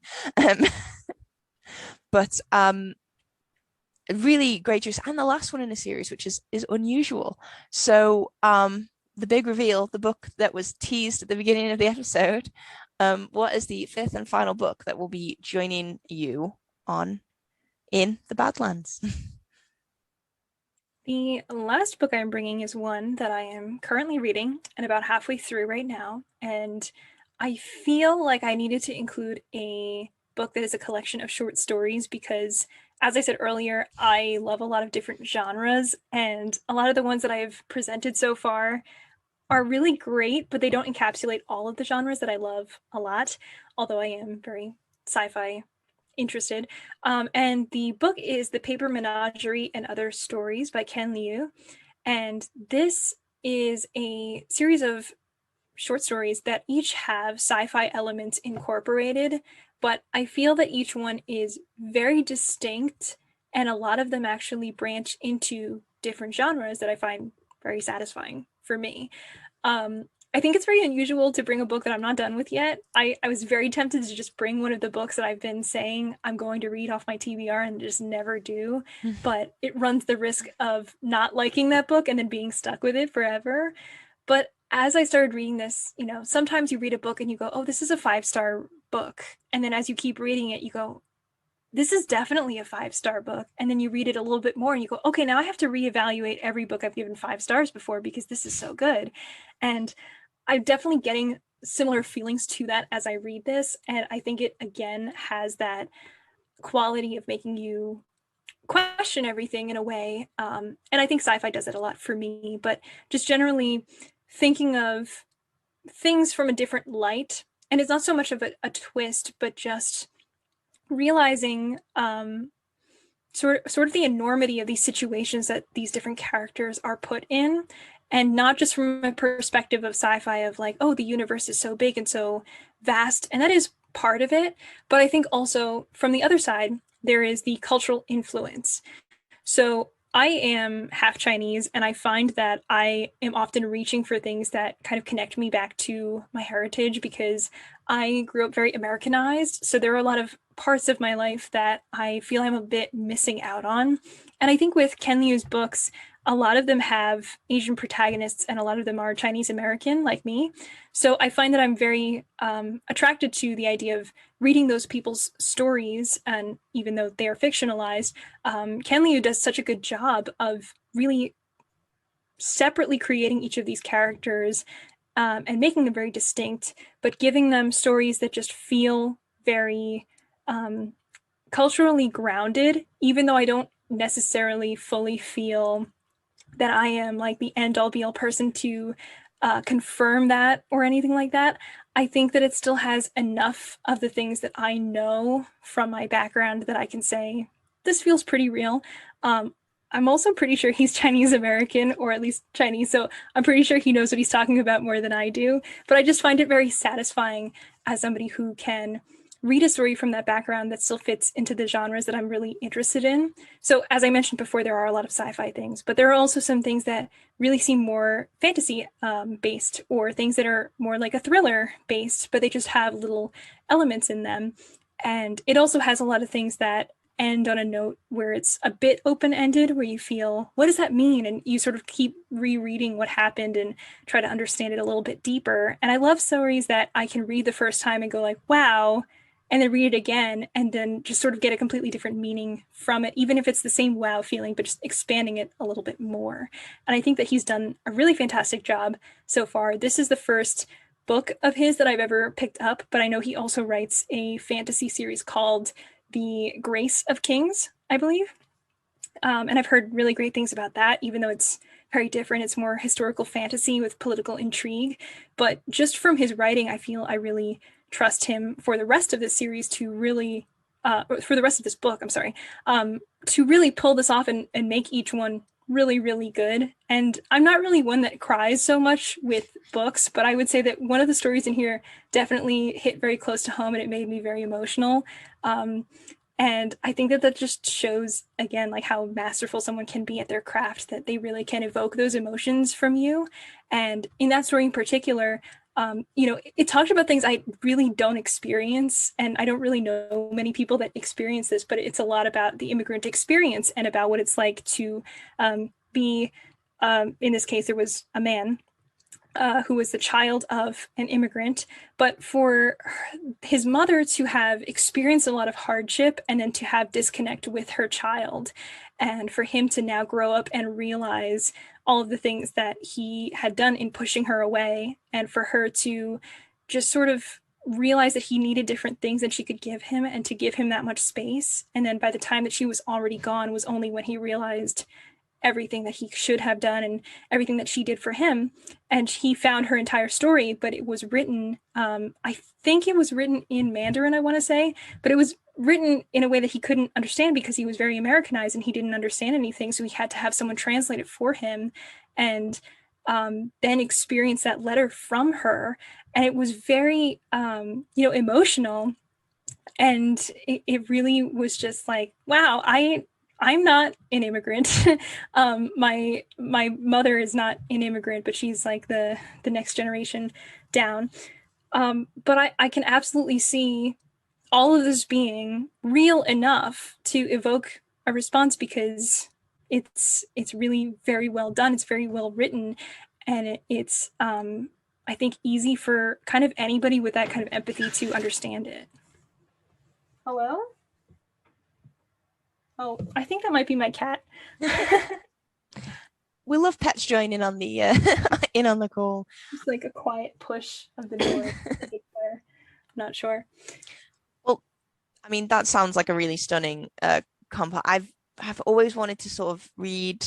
I've never really gotten into sort of compilations and short stories and that sort of thing, but that just sounds really amazing, and I don't really know what that's like, but I can only imagine that it's a really wonderful experience to find a book that you can connect to on that other level that maybe you might not have been able to with other works, because I think it's is something that I'm sure is very difficult to sort of grapple with. And I'm sorry, it just sounds really, and hearing you talk about all of it so sort of passionately and heartfelt, it just sounds really, really amazing. And he's someone that I would like to check out, because he sounds like he's very, very talented writer.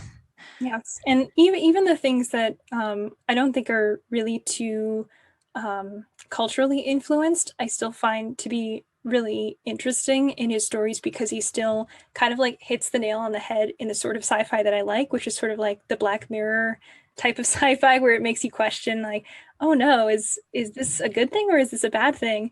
And I really, really, really appreciate the ones that he ties back to culture, but I think the fact that he is able to sort of tackle each of these completely different avenues of writing and do each of them so well is really just an example of how excellent of a writer that he is. And I've really kind of only just discovered him because a friend was recommending one of the short stories that was in this, and I had read it through I had listened to it through the LeVar Burton Reads podcast, where he does a really great job of reading it in his voice, which is very great, but also there were little sound effects, because the main story, The Paper Menagerie, is about that mother, the immigrant mother, who was able to fold up and make little origami of little creatures that came to life, and she could breathe life into them. And as a boy, he would play with the little origami creatures. So there would just be these little sound effects of paper folding, or as like something bad happened and one of them got crushed, then a little like crunch noise or something, and then they would blow life back into it, and then it would you could hear those little things in the podcast, and it added a lot more to it, and it's really great. And I also listened to another story, Mono no Aware, through I think the same LeVar Burton Reads podcast. So I would really highly recommend listening to those. But I was really so shocked, because when I actually tried to read it physically and I picked up the book, each of these stories that made me feel just so emotionally kind of drained but good in that cathartic way after listening to those LeVar Burton Reads podcasts, I was shocked to find they were about 10 pages long, and they made me feel so many things, but they were just that short. And I would, I listened to the other one, and I think it was maybe like 13, 14 pages. And I felt like, wow, I mean, the fact that you could really make someone feel that many things, that you've characterized these people this quickly, set them up in these scenarios, and then given them this much heart, and then it kind of also broken things and taken things away. And now you've made the different people consuming your art feel this way so quickly. I'm really, really impressed, and I'm really, really happy that I picked up this series really recently, but I'm really glad that I did. I'm very happy with it. Yeah, it's definitely a talent. It's like a storytelling talent to be able to do it in such a, I suppose, a narrow window. It's a completely inadequate like analogy, but it just kind of reminded me of, the Pixar shorts that are like a couple of minutes long. Yes. I have yet to watch one of those that hasn't made me cry. They are, and even when I sort of, the premise seems so absurd and like, oh, this is just going to be fun, I end up crying at the end of every single one of them. And it's an art of storytelling to be able to, yeah, take people on that emotional roller coaster with such a limited window of opportunity to do so. But it's stories like that really stick with you. So I think that's a really lovely book to sort of round off your list with. It's really, really wonderful. And I mean, amazing that it's not even complete and it's already a 5-star rethink it. I have that happen every now and then. You finish one and you go, I want to give this 5 stars, but it needs more than 5 stars. It needs there needs to be another scale 10 above stars. that. Yes. And Well, I would definitely say for those that are a little bit cautious going into short stories that this is kind of, I mean, I personally really like short story collections, but I would kind of encourage people to give this one a chance because I do think it's really special. And I do think that even if you only read 1 or 2 stories, that I would be really interested to see if it has the same kind of emotional impact on others as it did on me. But I think he does a really, really good job. And I would also add, before we wrap all this up, that Ken Liu also wrote one of the stories in here that was adapted into the Netflix series Love, Death, and Robots. So one of those stories, which I think is just called Good Hunting, that one was adapted and it became that, that thing which is somewhat kind of like, again, like a Black Mirror type episode, but I think that it's also pretty impressive. And I think he's also won various awards and I'm pretty sure he's earned them because I think he's really great. Yeah. well, that's really, really excellent recommendation. So, would you mind just running through your full 5 books on your list, just so we can group them for the listener? So first off, I am bringing The Martian by Andy Weir, and then I am bringing Red Rising by Pierce Brown. Next, I'm bringing Where'd You Go, Bernadette by Maria Semple. And then I'm bringing The End by Lemony Snicket, aka Daniel Handler. And lastly, I'm bringing The Paper Menagerie and Other Stories, the short story collection by Ken Liu. I really amazing and sort of thoughtful, very like it's sorry, I'm kind of lost for words. It's just a really amazing list and all wonderful stories. And you've made good on your promise to trash my TBR plans for the rest of the month. Okay, so those are 5 excellent stories, but though I'm sure it was a difficult choice. Do you have any sort of honorable mentions that you were just thinking, just maybe if I could? Well, I actually have not brought my favorite book on this list because I have it somewhat memorized. So I thought, well, I don't need to bring it, but of course I would love to bring it if I could. And that one is again an audiobook because I think that the audiobook's performance is just out of this world. It is the very best audio performance I've heard in my life, and it is a full cast audio, and that's Sleeping Giants by Sylvain Neuvel. That is another sci-fi story, which is really, really fantastic, and another one of those brain-bending stories that really makes you think. And in this case, it's about a young girl who goes bicycling one day and she falls into a hole. And in the hole, she is found in the palm of a gigantic metal hand. And she grows up and becomes a scientist that ends up leading the team to discover what the deal is with this gigantic metal hand. And she's joined by a bunch of other people that, join this research team, and they all have their own separate backgrounds. One of them is a pilot, one of them is a linguist, and one of them is a geneticist. And we also have this very mysterious man who is sort of like the interviewer for a lot of these, because these are kind of epistolary. Once again, this is more of an interview format with a couple little inserts here and there of other things.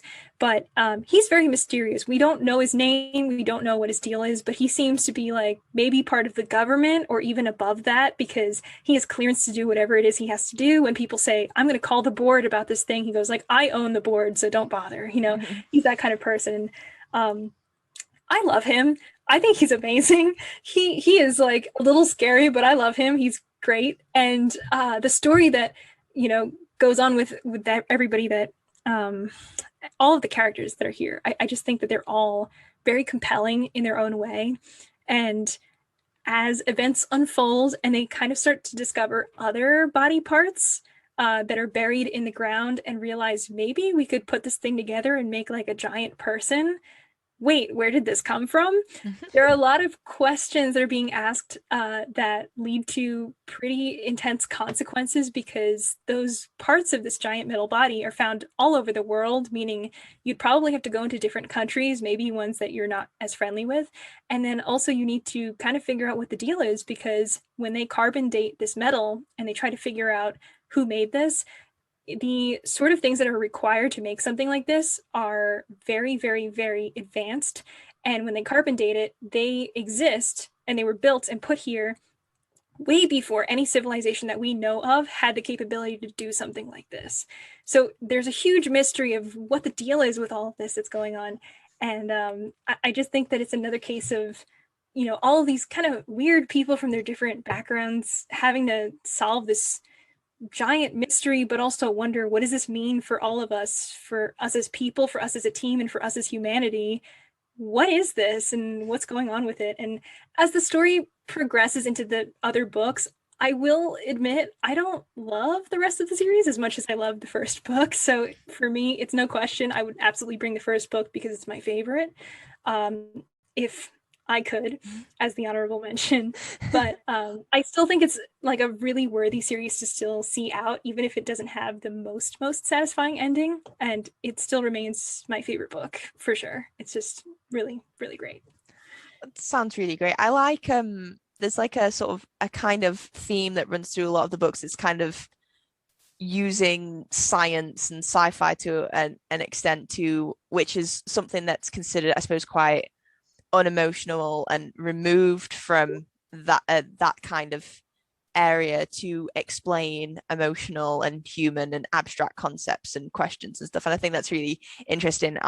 It just seems to be sort of a flow through a lot of the stories, and it just interesting thing to think. And Sleeping Giant sounds really, I mean, falling into a well is pretty scary. I don't know. I don't know how I would react falling into a giant hand in a well. But yeah, that sounds like a great one. And it's another audiobook one. I do like an audiobook, to be fair. It is real reading. I fall on that side of the argument. Very real reading. Yes. I do have a couple of other honorable mentions. By all means. I also really love The Power by Naomi Alderman, which is another case of, yes, I love audiobooks, but please pick up the physical book, because in this case, there are little excerpts in between the chapters that really don't make any sense. And there are these visuals that kind of seem like they're from an architectural dig, and they don't make sense until the very end, but you won't really see anything like that, obviously, in the audiobook. It'll just describe, you know, clay figure of woman and like dated from this year, and then you won't really see anything. So I think it really adds a lot to have that physical book in this case. The Power is a fantasy sort of contemporary story in which one day, as we have been talking about, what's it like to be a woman? One day, all of the women around the world wake up and they have this power where they're kind of able to shock people and control sort of like electricity. And they become very, very, very powerful. And in a way, they can kind of rise up and do a lot of the things that traditionally women have not been able to do because they're put in a subservient position in a patriarchy. And younger girls are able to wake up this power in older women until eventually kind of everybody has this power. Obviously, there are some men who don't like that because they're kind of used to being in power. I did not see that coming. I cannot imagine how. I know, it's very bizarre. Just only a couple of them, but there are a lot of situations that the women that we're following in the beginning of the story, those situations that are really, really bad for them get very much flipped on their head, because now all of a sudden these women have extraordinary abilities, and it sort of makes them a little terrifying.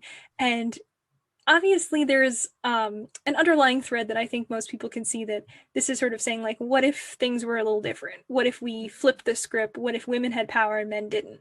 And I think what's interesting is it's not just like, what if it was always a matriarchy, but it's existing in the idea that there's still a patriarchy that exists, but things get switched because of this one little thing.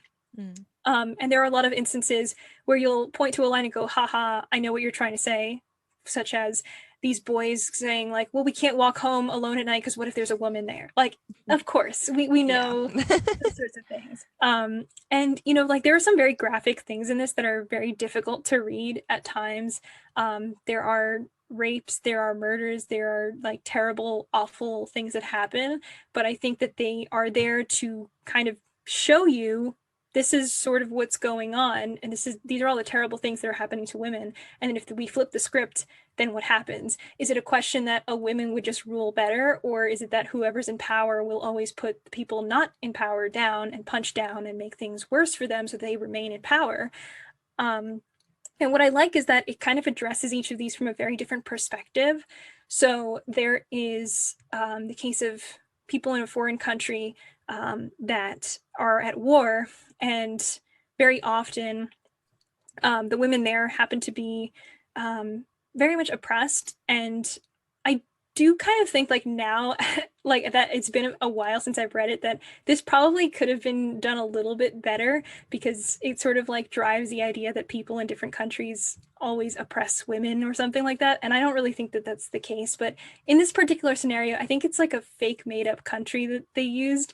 And the women there, who generally are forced to stay home and they're not allowed to go out anywhere unless there's a man accompanying them, they totally change the rules. A woman ends up in power, and they sort of like topple the entire government. From another perspective, there's a woman who was very much abused in her home, and she runs away, and she actually ends up becoming a saint, and people actually worship her, and she becomes the base of a religion because she is one of the first people with that awoken power, and she's able to awaken it in other people. In another case, there's a woman who is running for office, and she generally doesn't think that she's going to win this election, but as this power gets awoken up, then she is actually in the running for candidacy, and then all of a sudden she kind of becomes very much at the front of that, and then is running for even higher positions. And to see how quickly those things changed because she just had that thing that made her a little scarier, to be honest, is very fascinating. And I think that what really, really drives me crazy about this book is the ending, because it does something very unexpected I never would have thought of in a million years. And it totally explains everything, like those little inserts that I was mentioning earlier. It explains everything in a way that is absolutely chilling. And what I think is really cool is the beginning and ending of the book is actually a letter. And it's from a man who is writing to a woman in a way that you kind of start to realize is like kind of a frantic way that they're putting themselves down in order to uplift the other person, which you might find is a little similar to how women tend to maybe put a lot of emojis at the end of a pretty neutral sentence to sound friendly, things like that. And he's writing this to pose this book to her to perhaps publish it. And at the end of the book, there's a letter, and she says various things. And she says, well, why don't you consider writing it under a woman's name, because then maybe it'll get published.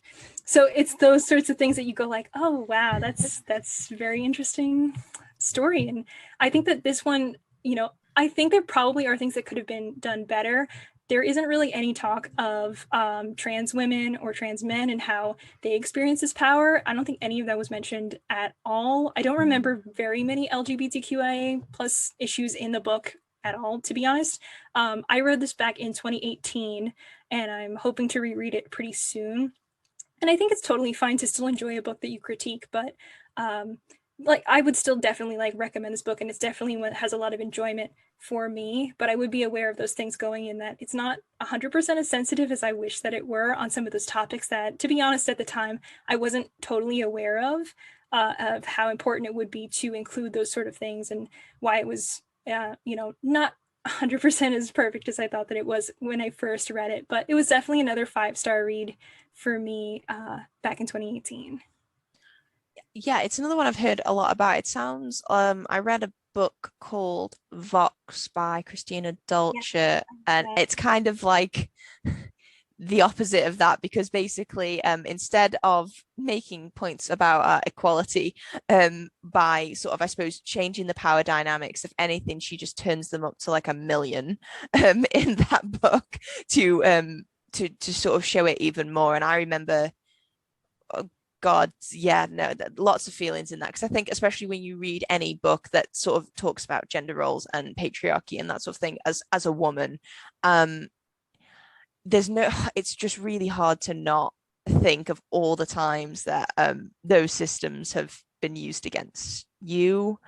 And it's so important. I just wish, I mean, really, the moral of the story is equality is the answer. We don't need any one group in the world that has more power than any other group. Everyone just needs to be equal, and that's that's just how it needs to work. Equity's the way to go. Yeah. Yeah. And sort of on that topic of Vox and the Power, both of those were sort of compared to The Handmaid's Tale as sort of like knockoff Handmaid's Tale things. I don't really know if I would 100% agree with that because The Handmaid's Tale didn't invent feminism, so yeah, I found the Vox was a good book, but it was very infuriating because I am very much a person that just talks my way through things. So in Vox, I think you're limited to something like 100 words a day, and then they yeah. can change it if you're acting up, so they can make it like 10 words a day or something like that. And if you speak over your allotted amount of words, which I don't know how they track, you get a shock. Yeah. And it's really bad. And I think if you keep talking, then it gets worse and worse. And then It's eventually essentially, kill you. yeah, essentially it's torture, and they have like a counter on their wrist that counts the amount of words they have. And the sort of prevailing emotion I came out of Vox with was our deep rooted anger for the son Stephen in it, because he oh just yeah, so angry. It's just the amount of times I was like, this is your mother. I was just kind of I very much agree. I mean, it was a kind of middle of the road book for me when I read it, but I remember I did enjoy it when I read it, and coming out of it, yeah, Stephen in particular stuck with me as a character, as someone who was incredibly infuriating. But I mean, I think it definitely speaks to the way that people are influenced still by the society that they're raised in, despite how close they are to someone who is suffering. mm, Because if that society benefits them, it's more likely that they'll buy into whatever it is they're being told rather than actually listen to the marginalized voices near them. And we're only talking about white women here. I mean, like, yeah, there's still a lot more intersectionality to be had in those sort of conversations that I don't really feel were like tackled too well in The Power or in Vox, and even in Handmaid's Tale. I think that there's still like a lot more to be said, which I'm grateful that there are more and more stories coming out about that. And even if they are considered to be Handmaid's Tale knockoffs, great, because I love The Handmaid's Tale, and that's my next book. I would love to bring The Handmaid's Tale with me, even though I haven't finished it. But I often do this thing where I will read a book and I will enjoy it so much, so then I can't read it anymore because then it will be over. But The Handmaid's Tale, I have been on and off reading for a very long time, and that one just changed the way that I thought about writing because despite Lemony Snicket changing the game for me and being such an excellent author, the way Margaret Atwood wrote every sentence and gave me so much to think about in every single line and every single paragraph, I just never thought writing could be like that. And it was sort of that depth in the writing that really impressed me, and I loved every single word of it. And even though these awful things were sort of going on, I think it was done in a way that wasn't so graphic that I was so turned off by the book that I couldn't read it anymore. But um, I I really love what I've read of The Handmaid's Tale. I know it has kind of a controversial ending, I think, and I know that as it goes on in the Testament, some people say that that's not very good, but I don't really know enough about that to say anything about it, really. yeah. I can't say I've read either, but generally speaking, I don't feel that when a book does very well and it's lauded as literary fiction, and it's by a very well respected author, generally speaking, I think it should be left alone. I think it usually has more power by itself, and when a sequel is sort of revisited on it, sometimes I think it can kind of detract from that. So, I mean, it's not a good example because Harper Lee was not behind the publishing of Go Set a Watchman. However, To Kill a Mockingbird was powerful because it was her only book and because it had the things. And I know it's got all sorts of problems associated with it, and it's the way it's taught and that sort of thing. But like Harper Lee was exploited by a family in order to make more money off the sequel book, and that will forever be my view until it's proven otherwise. But it's one of those things. I think some things are just better left alone, and I just think a good author, and I can think of a few that I would question were in that category, know when to just leave a book or a series be. They just know when the end is the end and to draw a line under that. And Yeah. Yeah, I mean, Margaret Atwood is one of the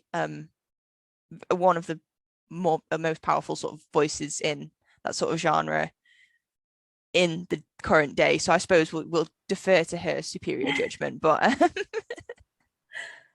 Yeah. I've not really read any more of Margaret Atwood because I'm not done yet. I do own a couple more of her books, and I am interested in the Testaments just because I know it's so different and it's so controversial, and in a way, I like, as long as a book isn't really like openly problematic, if it's controversial, it's something I'm usually pretty interested in because people have many polarizing opinions, and I'm interested to see which side of the fence yeah, I fall on in that case. And I think Margaret Atwood is, a very highly acclaimed author for a good reason, given what I've seen in The Handmaid's Tale, because, again, as I was saying, like her writing is really, really phenomenal. But I think also because she writes this dystopian story about kind of like turning up that dial on what life is like right now, but if it just got so much worse, and like to a degree that people have to fit in these very specific roles of, your job is the handmaid, so you make the babies specific clothes, and there are these vans that take people away if they do the wrong thing. It's so heavily dystopian, but it's not like so bizarre that you think this would never be like possible to think about. I mean, I would definitely say like this is not something I actually see happening, but I also think that the characters acknowledge that they never thought this was going to happen, and they lived through a time when this didn't happen, and now this is what their life is like. And because of the way that she writes, I find it still really compelling and so easy to just sort of look away from the book and realize, oh yeah, thank God we're not living through that.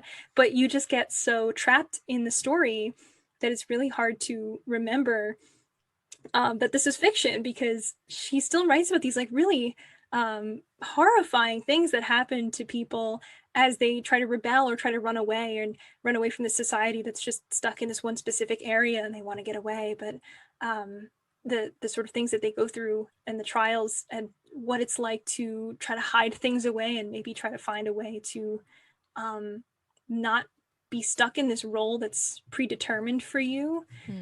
Each of those things I find very interesting in their own right, but she weaves them together in such a compelling way that, again, it's really hard to kind of escape from that and, not keep reading and reading and reading, which, oddly enough is, I haven't finished it, but I just think that sometimes I do need a breather in between because it is so heavy and compelling in that way. Well, excellent. Is that so? Handmaid's Tale, The Power, Sleeping Giants. Um, did you have any more honorable mentions that you I think desperately needed to share?